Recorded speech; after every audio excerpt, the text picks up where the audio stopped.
अस्सलाम वालेकुम। I hope आप सब बिल्कुल ठीक और खैरियत से होंगे। अल्हम्दुलिल्लाह मैं भी बिल्कुल ठीक हूँ।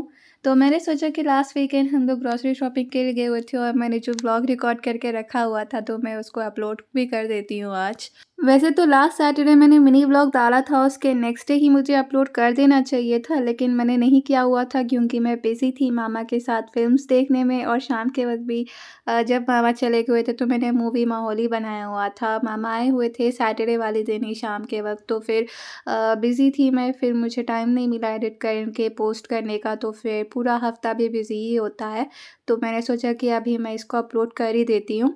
और साथ ही साथ मैंने लास्ट में पास्ते की रेसिपी भी शेयर की है और मैंने कहा था अपने पुराने व्लॉग्स में कि मैं शेयर करूँगी। सो यहाँ फ़िलहाल मैं डीमार्ट के कुछ क्लिप्स ऐड किए हुए थे जो मैंने लॉन्ग में भी लिए हुए थे और मिनी में भी लिए हुए थे, और ग्रॉसरी वगैरह सारा बिलिंग वगैरह करने के बाद हम यहाँ पे वापस घर आ रहे थे।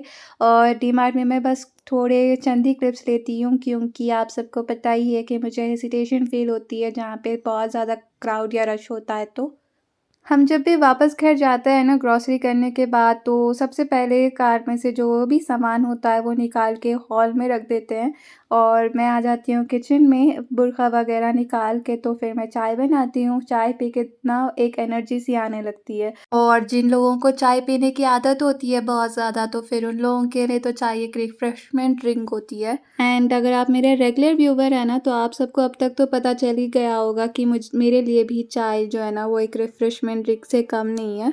और सुबह के जो 10 मिनट होते हैं, 10-15 मिनट, और शाम के 10-15 मिनट, ये फ्रेश और मज़ेदार सी चाय पी के मेरा दिन कंप्लीट हो जाता है।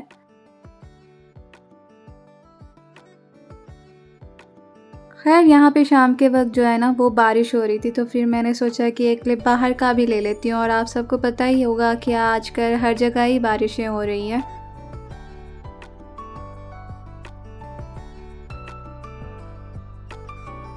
खैर यहाँ पे मैं किचन रूम में आ गई थी और यहाँ पे जो भी सामान हमने लिया हुआ था वो ऊपर जो स्टोरेज है वहाँ पे रखना होता है, और जो एम्प्टीज़ है वो रिफ़िल करके रखने होते हैं। और जो लास्ट टाइम के बच जाते हैं थोड़ा बहुत कुछ भी अगर हो, तो फिर वो भी पहले यूज़ के लिए वो निकाल के फिल करके रखना होता है। और उसके बाद उसका जो अल्टरनेट अभी फ्रेशली हमने लिया होता है तो फिर उसको ऊपर रखना होता है। तो ये सारा काम होता है ग्रॉसरी से घर आने के बाद। एंड या हम जब भी ग्रॉसरी करने के लिए बाहर जाते हैं ना, तो फिर हम एक्सपायरी डेट चेक करके लेते हैं सारा कुछ सामान। तो आप देखना कि जो स्टार्टिंग में सामान पड़ा होता है स्टोर्स में उनकी एक्सपायरी कम होती है, और जो अंदर एंड पे सामान रखा हुआ होता है उनकी एक्सपायरी ज़्यादा होती है। तो फिर खुद जाके बाहर शॉपिंग करने का फ़ायदा यही होता है कि आप आपकी मर्ज़ी से एक्सपायरी डेट चेक करके ज़रूरी हो ना हो आप लेते हो आपके हिसाब से। वैसे खैर ये भी एक ट्रिक होती है स्टोर वालों की कि वो अपना जो पुराना स्टॉक होता है वो जल्दी से बेचने के लिए ऐसा भी करते हैं कि पुराना जो सामान है वो सामने रखते हैं और एंड पे जो है वो न्यू स्टॉक रखते हैं। और जो लोग जल्दी में होते हैं वो लोग सामने जो दिखता है वही उठा के चले जाते हैं। तो फिर ऐसा भी एक होता है एक ट्रिक। एंड जब भी आप ग्रॉसरी करने के लिए जाओ ना, तो फिर आपको जो चीज़ें ज़रूरी हो वही आप फिक्स्ड अमाउंट की चीज़ें लेनी हो तो फिर एक लिस्ट बना कर जाएँ और वही चीज़ें खरीदें जो आपके लिस्ट में हैं। और वहाँ दूसरी जगह पे भी आपको देखना तक नहीं है जो चीज़ आपको लेनी नहीं है, तो फिर आपके फिजूल के खर्चे भी नहीं होंगे। एंड ये सारी टिप्स मैं इसलिए दे रही हूँ क्योंकि आप सब अगर ग्रॉसरी लेने के लिए जाते हो तो फिर आपको हेल्प करें।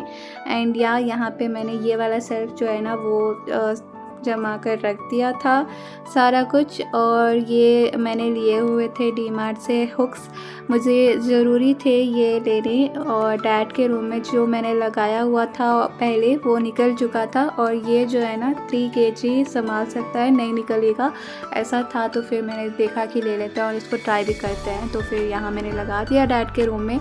एंड यहाँ जी मम्मा ने डिनर बनाया हुआ था, चिकन करी और रोटी मंगवाई हुई थी बाहर से जो जवारे की मिलती है मामा के लिए। यहाँ मामा डिनर कर रहे थे और साथ में बातें कर रहे थे मम्मा से, और एमन भी साथ ही बैठा था। तो फिर मैंने एक क्लिप ले लिया छोटा सा। एंड ये नेक्स्ट इवनिंग की क्लिप है या फिर वीक की कोई क्लिप होगी, मुझे याद नहीं पड़ता।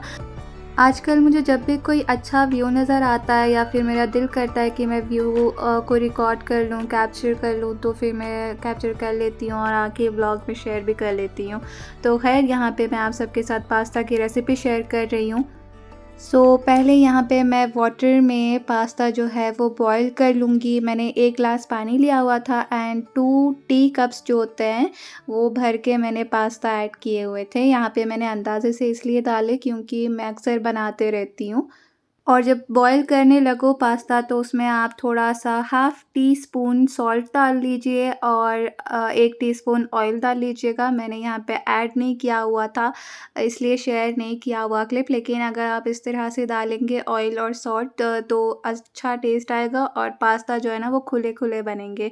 तो यहाँ पे मैंने जो वेजिटेबल्स मेरे पास थे वो मैंने यहाँ पे कटिंग जो है वो करना शुरू कर दी है।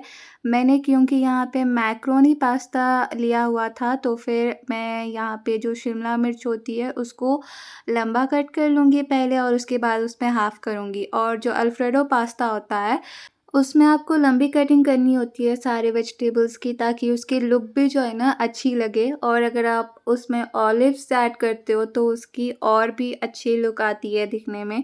एंड यहाँ पे मैंने कैरेट्स को जार में रखा हुआ था पानी में डाल के, वो इसलिए क्योंकि फ्रिज में वो रखे हुए थे और वो नरम हो चुके थे, तो फिर मैंने इनको फेंकना भी नहीं था क्योंकि यूज़ करने के लिए मैं लाई हुई थी। तो फिर यहाँ पे मैंने उसको वाटर में रखा हुआ था। कुछ ही घंटे हुए थे, आई थिंक 2-3 घंटे हुए थे, और ये अच्छे से स्ट्रॉन्ग हो गए हुए थे सारे कैरेट्स। तो ये भी एक टिप मैं आप सबके साथ शेयर कर रही हूँ कि अगर आपके वेजिटेबल्स नरम पड़ जाए ना तो फिर उसको वाटर में डाल के रखिएगा। कैरेट्स हो, ग्रीन अनियन हो या फिर बीटरूट्स हो, तो ये फ्रेश होते हैं हमेशा। यहाँ पे जी मैं पहले जो कैरेट का ऊपर का छिलका होता है वो निकाल लूँगी और उसके बाद जो छोटा वाला वेजिटेबल मिक्सर होता है जार, उसमें मैं इसको छोटे पीसेस जो है वो कर लूँगी। और जो वेजिटेबल मिक्सर हो या फिर नाइफ़ हो ना, तो फिर आप जब भी कोई वेजिटेबल कटिंग कर रहे हो तो सबसे पहले आप सारे वेजिटेबल्स कट कर लीजिएगा एंड एंड पे जो है ना वो ऑनियन कट करिएगा। तो इससे ये होता है कि जो अनियन की स्मेल होती है ना वो दूसरे वेजिटेबल्स में मिक्स नहीं होती। अगर आप ऊपर से डाल रहे हो कोई भी वेजिटेबल तो फिर आपको अनियन लास्ट में ही कट करना होगा।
जब तक आप लोगों ने वेजिटेबल्स की कटिंग जो है वो कर ली होगी ना, तो फिर आपके पास्ता भी बॉयल हो चुके होंगे। तो जो गर्म पानी होता है ना पास्ता का, वो आप लोगों ने ड्रेन कर देना है। उसके बाद जो टैप वाटर या फिर कूल वाटर होता है ना, तो फिर उससे पास्ता को वॉश कर लेना है। इससे जो है ना पास्ता बहुत खुले-खुले बनते हैं। और मैंने क्योंकि बॉइलिंग के टाइम पे सॉल्ट और ऑयल ऐड नहीं किया हुआ था, मिस हो गया था मुझसे, तो फिर मैं यहाँ पे जो है ना सॉल्ट और ऑयल दोनों ऐड कर लूँगी। थोड़ा-सा ऑलिव ऑयल डालूँगी मैं, अपने टेस्ट के अकॉर्डिंग सॉल्ट ऐड कर लूँगी और यहाँ पे मैंने जो छोटा वाला टी कप होता है, उसके अकॉर्डिंगली मिल्क ऐड किया हुआ है। ख़ैर मैं यहाँ पे व्हाइट चीज़ पास्ता जो होता है ना वो बना रही हूँ, तो इसमें कोई भी लाल चीज़ यानी कि जो टमाटर या फिर लाल मिर्च हो तो वो नहीं जाएँगी और ना ही कोई खड़े गरम मसाले जाएँगे। तो यहाँ पे मैं ऐड कर रही हूँ मायोनीज़। अपने अकॉर्डिंगली आप आपके हिसाब से ऐड कर लीजिएगा जितना आपको चाहिए। और जो चीज़ होती है, चीज़ अमूल चीज़ स्प्रेड मैंने यूज़ की है। अगर आप स्लाइस यूज़ करते हैं या फिर अमूल के जो चीज़ पीसेस आते हैं, वो भी आप ऐड कर सकते हो, लेकिन उसको अच्छे से हीट करके मेल्ट करना होता है, तब जाके बहुत मिक्सिंग के बाद वो मेल्ट होती है। उससे भी मैंने बनाया हुआ था। तो यहाँ पे ईज़ी से काम हो जाने के लिए मैंने अमूल चीज़ स्प्रेड ऐड की हुई है। और उसके बाद अच्छे से मिक्स करने के बाद मैं इसमें ऐड करूँगी काली मिर्च। मैं अपने स्पाइस के अकॉर्डिंग इसको ऐड कर रही हूँ, आप सब अपने स्पाइस के अकॉर्डिंग ऐड करिएगा। और उसके बाद बारी-बारी जो हमने वेजिटेबल्स कट किए हुए थे वो ऐड करेंगे और अच्छे से मिक्स करेंगे। क्योंकि मैं यहाँ पे वेजिटेबल पास्ता बना रही हूँ, तो सारी वेजिटेबल्स ही मैंने ऐड की हुई हैं। अगर आपको इसमें चिकन चाहिए होगा ना, तो फिर आप ऐड कर सकते हो। अलग से बॉयल करके उसको श्रेड कर लें और फिर पास्ता में ऐड कर लें, तो वो भी उसका भी बहुत अच्छा टेस्ट आता है। बस चिकन को जब बॉयल कर रहे हो ना, तो फिर अदरक लहसुन का पेस्ट और सॉल्ट ऐड कर लीजिएगा। जितनी क्वांटिटी आप ले रहे हो चिकन की, तो उसके हिसाब से। तो फिर आप उसको श्रेड करके किसी भी चीज़ में ऐड करेंगे ना, जैसे कि फ्राइड राइस हो या पास्ता हो, तो फिर उसका टेस्ट बढ़ जाता है। तो ख़ैर यहाँ पे मैं यहाँ यूज़ कर रही हूँ चिली फ्लेक्स और ऑरिगैनो। ऑरिगैनो से भी जो टेस्ट होता है डिश का, वो एनहांस होता है। तो फिर यहाँ पे मैं अपनी टेस्ट के अकॉर्डिंग ऐड कर लूँगी, तो फिर आप सब भी अपने टेस्ट के अकॉर्डिंग ऐड कर लीजिएगा। बस फिर इसको मिक्स करने के बाद मेरा पास्ता जो है चीज़ वाला वो बन के रेडी हो चुका है एंड इसको मैं डिश आउट कर लूँगी। और मैंने अयमन को भी टेस्ट करवाया हुआ था और मैंने खुद भी टेस्ट किया हुआ था, बहुत ही अच्छा था। और आप सब भी इसको ज़रूर घर पे ट्राई कीजिएगा और मुझे कमेंट में ज़रूर बताइएगा कि कैसा बना। एंड यहाँ पे अयमन इसलिए मुझे छेड़ रहा था क्योंकि उसको चाय बनानी थी, तो फिर बस यहाँ पे मैंने अपने डिश को जो है ना ऊपर से गार्निशिंग वगैरह कर रही थी, ताकि इसकी प्रेजेंटेशन भी तो दिखानी है आप सबको।